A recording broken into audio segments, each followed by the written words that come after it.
You know, ever since we met Kenny the Cactus, I've been thinking about all the ways you can use the word yo. It can really mean a lot of things. Yeah? Yeah, I mean, check it out. What do you think I mean? Yo!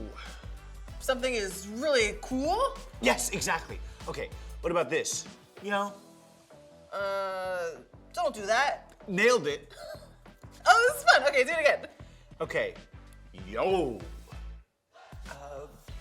Oh, come on, this one's an easy one. Do it again? Yo. I don't know. It meant, yes, there was one Oreo left in the package, but I promised I left some for you. I just twisted it in half so that the cream was divided perfectly 50-50, and I promise that you will totally enjoy half that Oreo with half the cream, just as much as you might enjoy a whole Oreo. If you don't, I promise to get you another Oreo as quickly as humanly possible. See? Easy. 3, 2, 1. Press play. I'm Jay. And I'm Emma. Welcome to Press Play. You know, we've been hanging out in the desert a lot, just like the Israelites wandered in the desert for a long time. It must have been hard for them to believe they were actually getting somewhere. Yeah, it's hard to believe in promises that take a long time to happen. You know who would be great at it? Who? Carrie the camel. She's got an A+ attitude. Yeah, she was cool. Yo. A sad yo because you miss someone? Bingo. You thinking what I am? But if we press play, how do you know we'll find Carrie? We don't, but we promised each other we'd always try. Yo. Whoa. You're right. Let's do it. 3, 2, 1, press play! Yo! Hey, we're back at Cake Boss's Desert Oasis. Yeah, you don't think that Carrie would be here? Oh, Carrie! Carrie? Wait a minute. I know. Carrie! Oh, what is that delicious smell? Oh my goodness! It's my good friends Emma and Jay! Carrie! I didn't know you guys knew about Cake Boss's Desert Oasis. It's my favorite spot to come and chill. This cake looks so good. May I? Oh, please.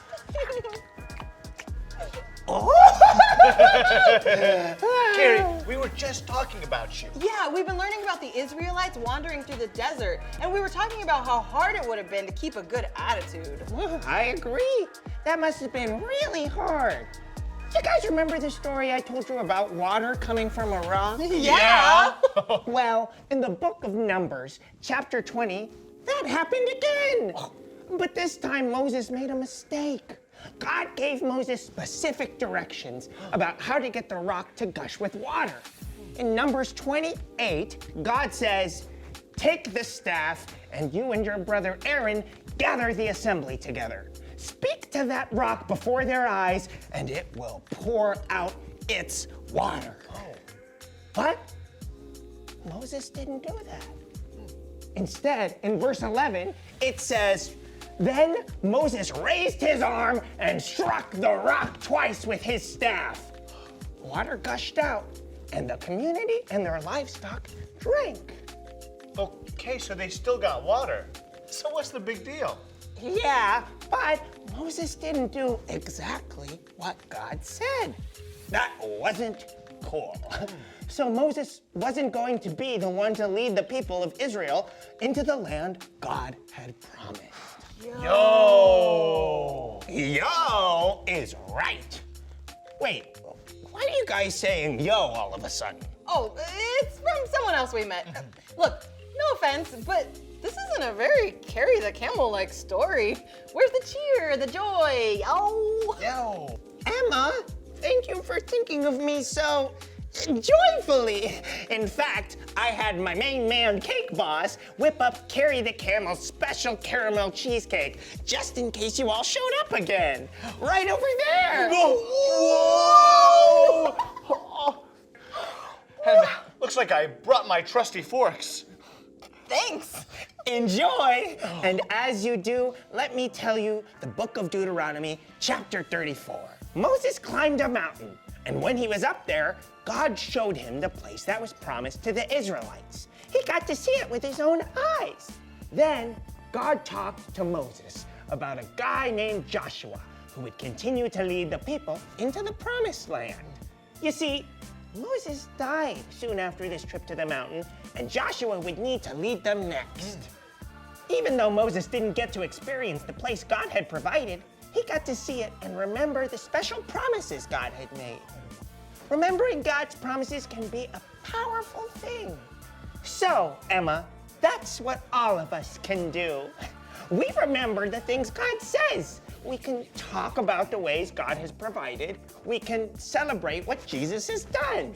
We can be cheery, carry the camel types, just like me, because we can remember God's promises. Whoa, the big idea alarm. We gotta go, Carrie. Thanks for the cake and the story and for just being you. Well, my pleasure, Emma and Jay. As always, handshake time. Oh, you know it. Everyone, do the handshake with your neighbor. Whoa,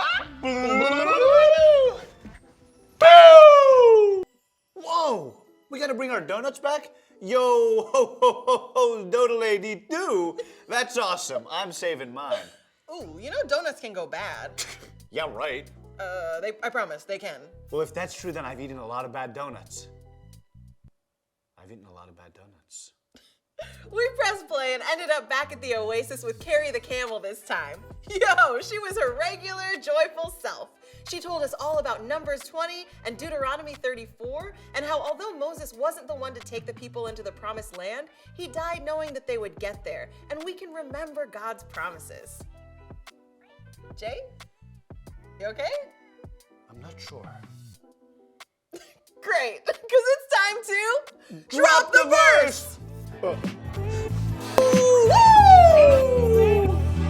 I am making a way in the wilderness, in the streams and the wasteland. Isaiah 43:19.